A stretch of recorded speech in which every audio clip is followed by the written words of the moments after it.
જય શ્રી કૃષ્ણ મિત્રો. આજે મારા બપોરના ભાણા માટે હું કાઠિયાવાડી સ્ટાઇલમાં એકદમ ઝડપથી બની જતું ગવારનું શાક બનાવીશું. તો એના માટે મેં બધી તૈયારી કરી લીધી છે. તો સૌથી પહેલાં આપણે 2 ટામેટાને આ રીતે ક્રશ કરી લઈશું અને ડુંગળીને ઝીણી સમારી લઈશું અને સાથે લસણની ચટણી પણ બનાવી લઈશું. 5 કપ જેટલું લસણ અને 1.5 ચમચી કશ્મીરી લાલ મરચું નાખીને આ ચટણી બનાવીને તમે સ્ટોર કરી શકો છો અને એને આપણે કાઢી લઈશું. હવે ફટાફટ આપણે વઘાર કરી લઈએ. તો એક કુકરમાં 2 મોટી ચમચી તેલ અને 8 થી 10 લસણની કળી નાખીશું. 1 ચમચી અજમો અને 5 ચમચી હિંગ નાખીશું. લસણ ગોલ્ડન થાય એટલે સમારેલી આપણે ડુંગળી નાખીશું અને ડુંગળીને પણ આપણે ગુલાબી કરી લઈશું. ત્યારબાદ આપણે બનાવેલી ચટણી જે છે 1 ચમચી નાખીશું અને એને પણ સરસ સાંતળી લઈશું.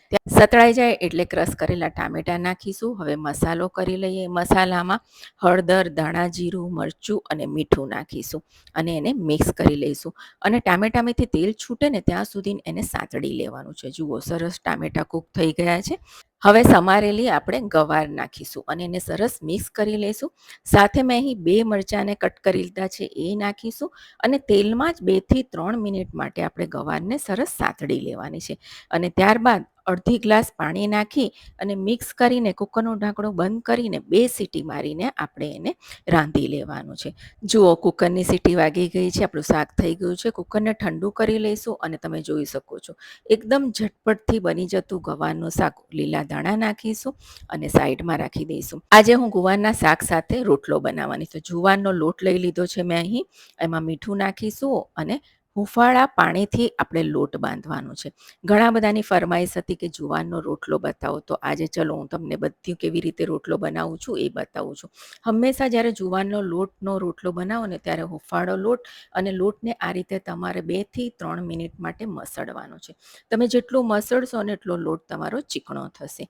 અને જુઓ, હાથમાં સહેજ પાણી લગાવીને આ રીતે રાઉન્ડ કરવાનું છે અને ત્યારબાદ આ રીતે તમારે અંગૂઠાથી અને એને આ રીતે આપણે કરતા જવાનું છે.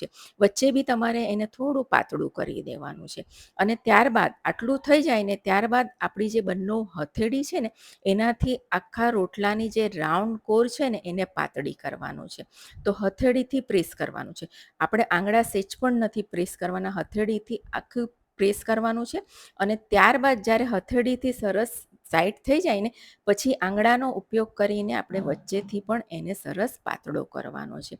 અને જો સાઈડમાં તમારી ધાર ફાટતી હોય ને તો એને આ રીતે કરતું જવાનું છે.